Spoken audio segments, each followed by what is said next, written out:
right, guys, welcome back to Full Circle with Joyce. Time now for us to dive into personal finance matters. And we want to give you some real money answers to some of the questions that you may have. My guest in studio is Edwin Ndwati. He's the founder of Legacy Wealth. Karibu sana to the show. Thank you for having me. Great to have you here. And of course, if there was a year where we were tested on our money management skills, it was this one, 2020. True, true. And I think that actually is the point, that we're learning that it really is a skill. It's one thing to have money, but to be able to manage it well is a skill altogether on its own. And clearly a lot of people, maybe we're realizing we've probably not made the best decisions in the past as far as where to invest, where to keep your money. So all of us people, for kuweka pesa chini ya mattress ama kuiacha tu kwa bank, and then kumbe the bank hasn't helped us as much this year. So there's a lot of things that we're now discovering. And so today we really want to just help people find their financial footing once again as we get ready for the end of the year and 2021. So let me just dive into some of the questions that we already have. And remember, you can send in yours as well to 111 444 111. But someone here says, growing up, I've always wanted to be an entrepreneur and to start my own business. Last year, I started my company, and the goal was to eventually quit my job and go to business full-time. I've been putting almost 1/3 of my money into the company. So am I doing this right because I haven't been able to save for the last year? Great question. Saving versus investment. What should take priority? What should come first? Is a third going into a business that you're building too much? Well, I'd first like to say that it's a good thing that they've started their business while they're still employed. A lot of businesses started that way and they're now successful. Maybe the entrepreneurs themselves finally quit their jobs and went into full-time business. The 1/3, whether that's good or bad, what I would ask that person is, do they already have savings? Because savings is important because it helps the business grow over time. It gives it enough time for it to grow without too much pressure, and it allows that person to put down the structures. If they don't have the savings, then what I would advise them to do is look at their other expenses, see where to cut back, and at least work on that saving as they're still working on their business. Or split the 1/3 into one going into savings, build that emergency fund or that sort of buffer for yourself, and then you'll still be able to work on the business. And then eventually, once you have that buffer, you can continue putting the whole 1/3 or even much more into the business. All right. But kudos to them. And indeed, I hear a lot of people say, if you're starting a business, do it while you're employed. So you're going to have, quite a few sleepless nights in the beginning, but it's a better buffer for you as you're testing out the business, your structures, your systems, and the market as well. Okay. Another question here is, when you're starting a business, is it right to risk it all for my passion? Is it okay to take a loan and take all the money into the business expecting it to bear fruits immediately? Oh, that's a great question. Well, business itself is a risk altogether. Starting a business is a risk in itself. But what I would advise that person is, think of it this way. A lot of businesses will only sort of generate a profit after the second or the third year. So don't go into it expecting that it's going to be profitable or successful immediately. Just go into the business expecting that you're going to have to put in the work. Okay, but once you put in the work, with time, if you give yourself enough time, the business is going to be successful. The other thing I can say is, passion can be blinding. It's good, but it can be blinding. It can make you think that you know more than you actually do, and make you think that you can actually do more than you really can. So the thing about it is, as much as entrepreneurship is about risk, you need to take calculated risks. Research, find out the information that you need to find out, and then go in knowing that you will have to put in the work, just like I said. And if you fail, pick yourself up, dust yourself off, pick the lessons, try again, or move on to the next idea. Okay. Let's talk about income and back to savings as well. Is there a code or a formula that one should follow as far as how much of their money they should be saving? Well, a lot has been said about that, and people will throw figures like 10%, 20%. I don't like them. And here's the reason why. Those percentages or those, say, rules sort of put people who can't reach the 10% or the 20%, they feel like that's too much for me to do. Or someone else who maybe can do more, they think that they can only, or rather they should only do the 10% or the 20%. Okay. What I advise people is save as much as you can, right? For someone who can do the 1%, that's okay for now. Just make sure you're spending less than you're spending less than you're making. Okay. At the end of the day, the 1%, just make incremental changes as you go along the way. Look at your goals, right? As you're making those incremental changes, remember at the end of the day that the more you save, the faster you get to your goals. And the only true way to create or build wealth is to increase that gap between the amount of money you're spending and your savings. Okay. And then invest the difference. Okay. Then repeat. Okay. Yeah. And I want us to link that to a budget, because essentially a budget sort of does put numbers in place. Yeah. And hopefully you budget a savings line, perhaps. I mean, that's how some people do it. But let's link that then to actually creating a budget for ourselves. Yeah. I think many of us do it on paper. Following through with it, though, seems to be a different challenge or altogether as far as actually sticking to it. But maybe we can discuss why that is so central to actually being able to begin building wealth. Yeah, a budget is key. It's very important because it's a tool for awareness. It's a tool to help you understand or see where your money is going. And there's a saying in the personal finance world that goes, show me your budget and I'll show you what you value. So it's a tool to help you know, is my money actually going to meet my goals, to meet my priorities, or the things that I value. Okay. And I find that the reason most people hate budgeting is because it reminds them of the things that they ought to do, but they aren't doing. Okay. So a budget sort of points the finger back at you. Like, you are fully responsible for the money that you make. Okay. And the moment you start budgeting, it sort of tells you, or it's saying that I'm taking full responsibility for my financial future. Okay. Yeah. Okay. All right.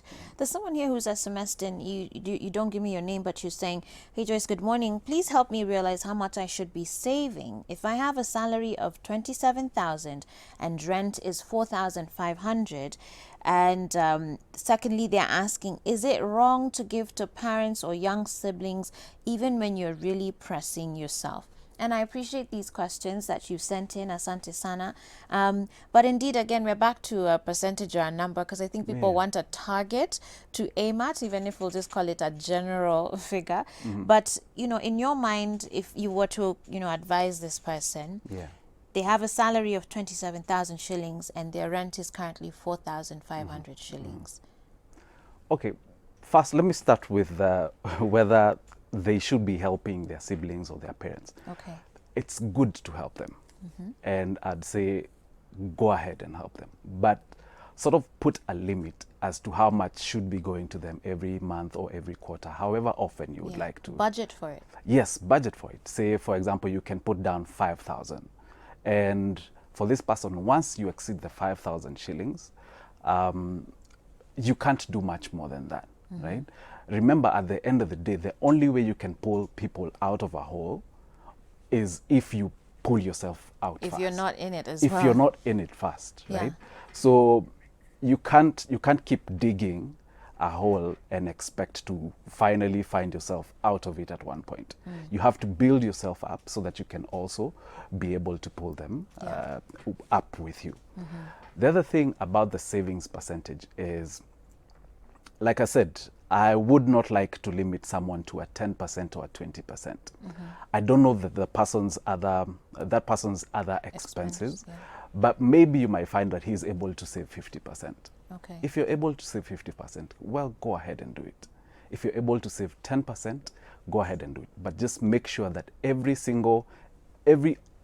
however often, every month or every quarter, you're making those incremental changes. Right. The thing and the key is to start immediately. Right. Don't wait to start tomorrow. Yeah. Yeah. So just start with something. Start with something. Start And there's today. all sorts of challenges that go around. There's like 100 bob a week challenge, Yeah. you know, and it adds up. I think the thing with savings is that it's really about building the discipline. Yeah. If you don't have the discipline for it, you're going to struggle even if you're earning 1,000,000 shillings. True, true. You'll find a way to spend it. Yes, those small incremental changes, those small habits are the ones that actually make Yeah. the most impact. Absolutely, absolutely. Remember, 111-444-111 is the SMS line. Keep sending in your feedback. Let me get to some more here. Someone is saying, okay, so before COVID, I used to save my money, but then after COVID, I lost my job, and unfortunately, I have only been surviving on my savings. I don't think it will get me through to December as they're depleting pretty fast. Is it wise to take a loan to fund my daily spending? Now, I know this question typically any finance guru would say don't take a loan, you know, for personal expenditures. But this is the year of 2020. Yeah. Has that advice changed? No, it hasn't changed. It still remains the same. Okay. But there are things that you should look at first before you can even consider that facility or that loan. And what I'd say is first look at your expenditure, prioritize. Think of the things, or look at the things that you cannot live without, the essentials, and cut back on everything else that isn't, right? Because now we're looking at the remainder of the savings that you have and whether they are going to see you to the next year or to the next time that you get a job, right? So cut back whatever is not necessary. Okay. The other thing I would advise them is if you have debt, talk to your creditors.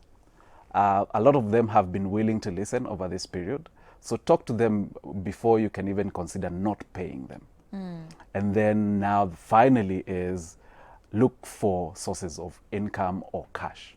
First, start with maybe disposing of things that you're no longer using in the house. That way then you get quick cash here and there that can also help buffer your emergency savings or the savings that you had.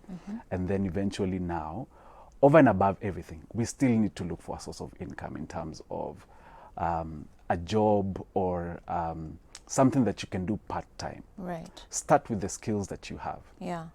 Are you a teacher? Maybe you can coach around the estate. Are you good at cooking? I know a lot of people who've started cooking and they're selling their wares. So that's where you start before you can maybe get a permanent job that can help sustain you in the long haul. Right. Yeah. And for those who might be slightly more ahead right now and they're thinking, should I be investing? Because we're hearing all this buzz. And maybe this is a twofold question. Number one is a lot of people hear that it is from wealthy people that it is bad to save in the sense of just letting your money sit. You know, we keep hearing your money should be working for you. If it's just sitting somewhere, then you're actually losing, you know, its time value. But then related to that is this the time to even be investing? Or is it too risky at this point? You know, should someone be taking the little savings that they've managed to still hold on to and putting those into an investment in this year? Well, what I'd say is have a buffer. Don't put all your savings, don't invest all your savings. Have an emergency fund, yes, but the rest of the money, let it work for you. I think what entrepreneurs and wealthy people understand is they don't save more than is necessary. Right? So they have the cash reserves, which are very important because the cash that you saved enables you to take advantage of opportunities that you're talking about now. Like, for example, a lot of the things right now, a lot of the investments, shares and all those are actually going at a very low price, what we call a discount. A lot of people are in distress right now. and that's the reality of the matter. A lot of the shares in companies have dipped, and these are good companies that are going to maybe improve in the future. So when you're buying now, or when you're investing now, you're actually getting more investment for the amount of money that you're putting down.